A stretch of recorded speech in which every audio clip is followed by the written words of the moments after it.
welcome to Midnight Madness, and today we're doing a reading for air sign. Now we're doing a 5-card spread, and I'm using the tarot deck by Bradley Valentine and Dorian Virtue. Now the book I'm using that I got from there's a shop that sells all these amazing books. I can't think of the name right down, but I got it from there, and it's just beautiful. It's called the Tarot Card Companion by Victoria Maxwell, and it's got a Master the Art of Tarot reading. It's got lots of different spreads because that's why I wanted it. I get bored of the same spreads. I wanted to do something different to shake it up a bit, so I decided on this particular one. And Harry Hartog, that's what it was. My son gave me the book and a beautiful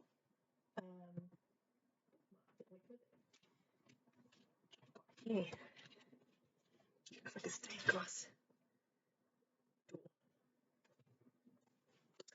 Okay, so we've got the first card I'm pulling in this deck that I'm using, this spread I'm using, is Advice, Action, and Potential Outcome Spread.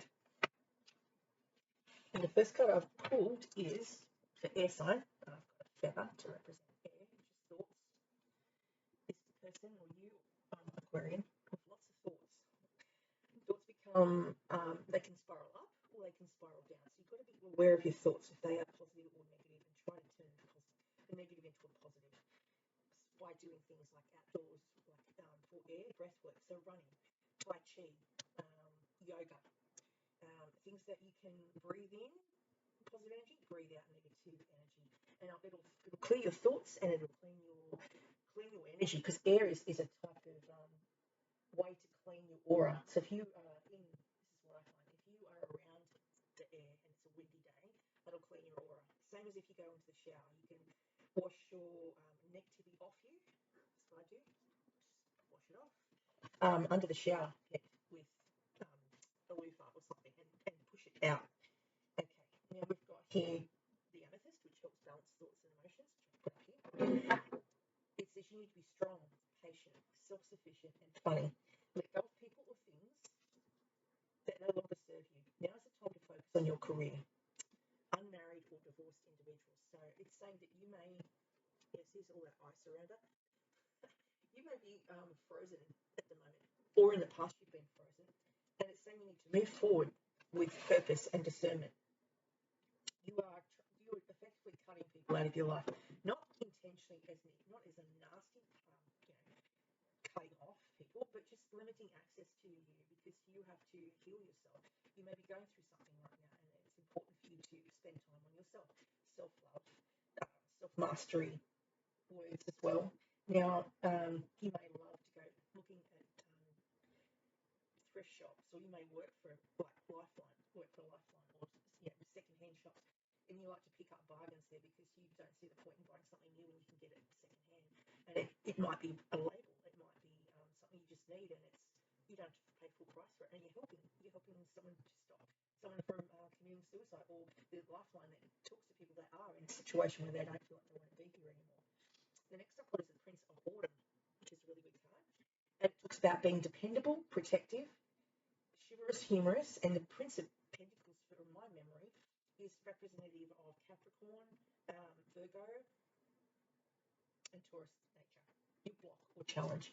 So you may have a challenging relationship with a Taurus, Virgo, or Capricorn because they are headstrong, and you are very headstrong and very stubborn. I might add, Aquarians can be very stubborn, and so can the Taurus, Virgo, and Capricorn energy. It says this person may be very cautious but wise action and meticulous attention to detail. They're kind to others. They're very protective of you and humorous, but being overly protective is suffocating to an Aquarian. We hate being ordered or controlled, and we'll just buck at that. Like I know I hate being told what to do by someone who thinks they know me better than I know myself, and I know what I'm good at, and I know how to look after myself. But if someone tries to control me, I won't speak to them for weeks, sometimes years. I get to that point where I just can't deal with it anymore. So the challenging relationship is having with someone who wants to control everything in their environment, including yourself, including their children, and I find that suffocating. So here is the slowest moving Prince of the Deck, Prince of Pentacles, and he likes to slide. He likes to just glide down the water at his own pace. He's a very slow mover, and he's got that tiny little orb. That's his brain working overtime. He's always got something going on. They're very intelligent, Virgos, Capricorns, and Taurus people. And he's got all this stuff going on in their mind on how to control the situation because they feel safer with control. Whereas Aquarians are off doing their own things, they're free spirits. So that's why that's the challenge. The advice is that you need to start standing up for yourself a lot more, saying, no, I'm not happy with that. No, I'm not doing that. No, I don't agree with that. And be your combative self because most Aquarians, Libras, and air signs are really good at law. They like to sit and debate, and they will they'll keep debating with you and tell you, no, that's not how it's going to work for me. Might work for you that way, but not for me.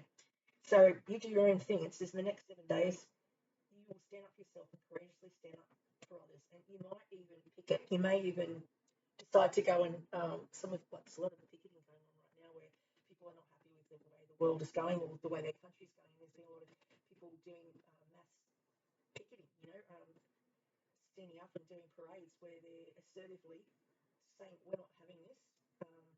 There's marches all over Australia at the moment. Some of them ended up in full-on fights with the police and the whole thing. That's going to happen in the next 7 days. Because they're not happy with how everything's going down with the mass shooting at Bondi. Right, then we have action. 10 of Cups. You can do protesting without being violent. This is the thing they need to realise. We're allowed to have freedom of speech, but when it becomes violent, then we've lost the whole purpose of trying to have a peaceful march. Then you've got here, action is the 10 of Cups. This is the best card to get, besides the 9 of Cups as well as the Sun in the whole deck. This current situation is the action is an emotionally fulfilling life with family or friends, raising children wisely, people you can trust. This can also represent you may decide to create a family, or you may meet someone with children and you decide to become a couple. That's what it's saying here. Now, there's a lot of trees, and I've noticed this in both this one and transformation because she's got butterfly wings. So transformation from life to death, life to death, death to life. You might be coming back to life in your own way, or the relationship in your family is coming back to life. You may have had a stagnant phase where no one was talking and no one could get along, but now you're trying to come together and try to make peace with each other and try to work as a family, as a united front. So there's the children with mum and dad, and they're looking over the water, which is all emotion, so it's all a bit of emotion. And there's the lily pads, which is transformation again. And there's the butterflies in the card. So it's talking about transforming what was a combative relationship to something where you can both work together on a relationship or in the dynamics of relationships. Then the next card you got here is the Black Obsidian. This is a grounding card. It's protecting. If you feel unsafe, I take one of these wherever I go walking, by myself, and I don't take my phone half the time because I can't stand. I don't like being trapped. I don't want to be bothered. I'm trying to switch off, so I go for a walk to switch off. Someone's trying to call me, I just want to pick it up. So it's no point in me taking it. So I just go for a walk, and I go walk where there's cameras, because there's 16,000 cameras where I live. It's in an area that's governed by education, like university. So where I walk is around a university, and I've got 16,000 cameras, so I kind of feel safe walking there. But that's my trap. There's that. That's saying it's protection. So you've got someone's overly protective of you. This is what I'm picking up. Maybe it's family. They're overly protective to the point where it's suffocating, and you get angry with it. So it's not because they're not trying to control you, but you might take it like that. You're an Aquarian. But that overprotectiveness stifles you. It squashes your ability to be independent and make mistakes on your own. Because we only learn by making mistakes. This is what I keep telling my son. You have to fall on your face, make mistakes, and then try a different path. That's how you redirect your energy. By saying, well, that door doesn't work, I'll open another door. I had a dream about my nana the other night, and she was showing me the back door. We were never allowed out the back door because she was overly protective of me, and she didn't want me to get bitten by a bee. Because the last time I went outside, I was only 3, and I went to go touch this bee. I thought it was amazing. I was wondering how it was flying, and it bit me, and I had this huge anaphylactic reaction. So we raced up to the hospital. And another time I was out there, we were playing cricket. Michael Morris out in the backyard, and unfortunately, I was on the receiving end of the bat because I used to follow him around. I was still a little shadow. I was right at the back of him, swung his bat, hit me in the head, got a concussion where I fell hospital again.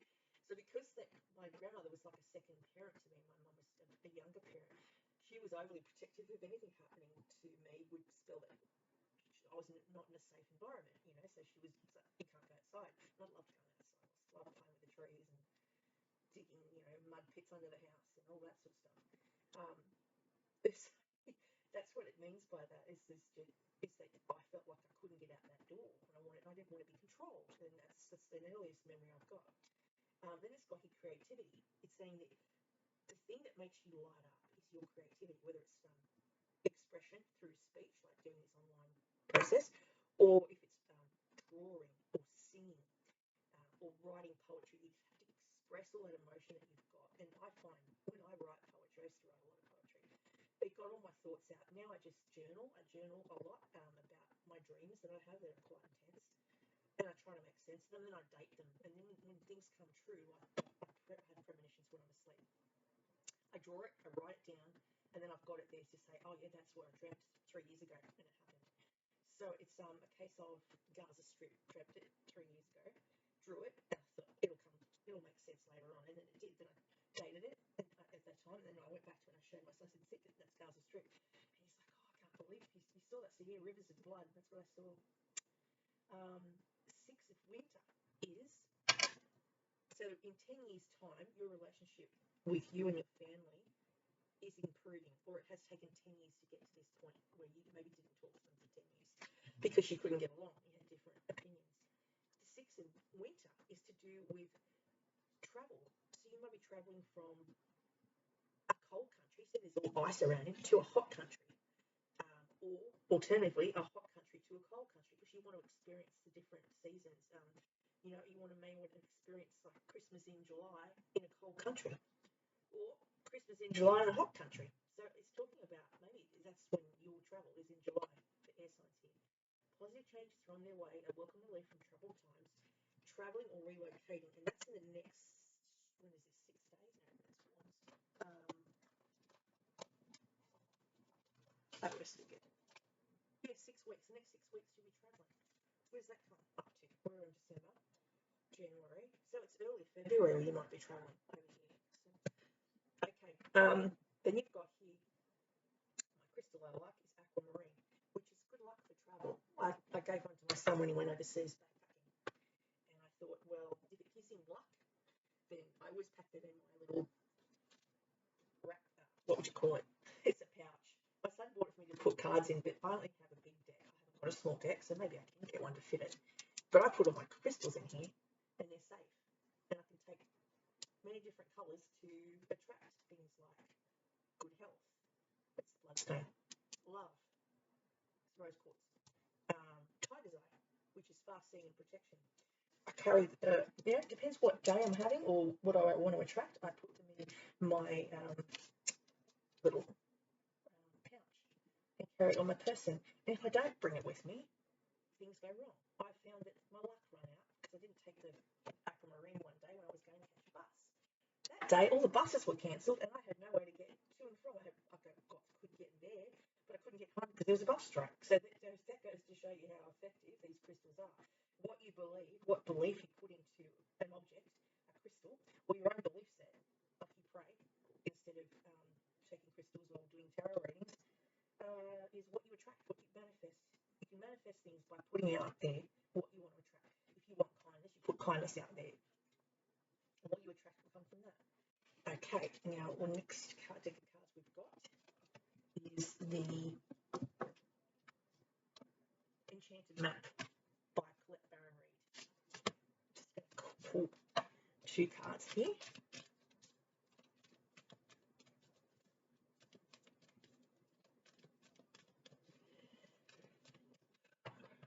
Okay.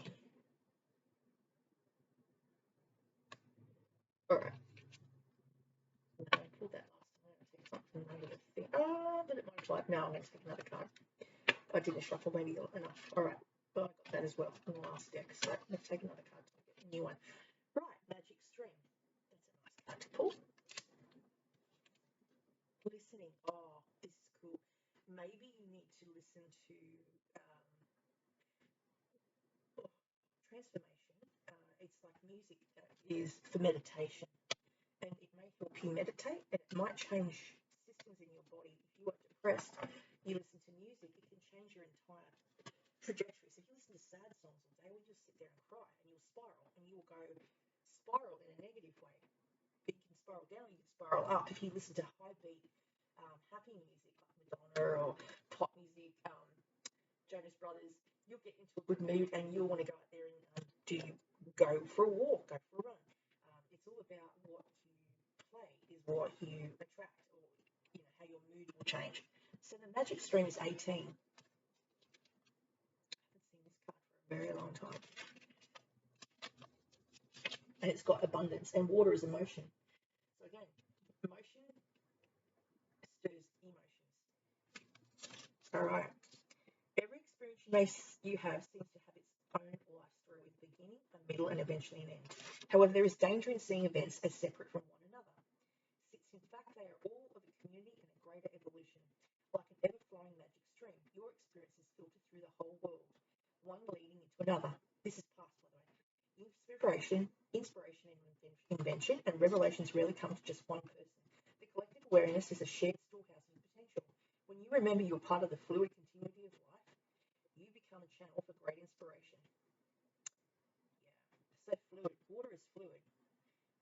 Bruce Lee's favorite saying: "Be like water. Behave like water. Be fluid. Don't be rigid. Allow the magic to flow through you and carry your dreams into reality. Your success will benefit many." 53. Listening. This is all about listen 90% and speak only 10. 53. And isn't that what we need when we're upset? We talk to our counselor, our therapist, our lifeline person, because we need to express how we're feeling, and we just want someone to listen, to not tell us what to do, but just to listen. An open heart will hear the message. When this card appears, you're being reminded there is a little time to speak and a time to be silent. Now is an occasion for listening. Pay attention not only to what is being spoken, but also to what is not being said at the moment. For the deeper message is not always obvious. Listen with your heart, not just your ears, and you'll find clarity. Receiving a listening card is a fortunate sign and ensures a greater understanding of your circumstances. That's a good card. 6 of Swords. 6 of Swords. Look at there.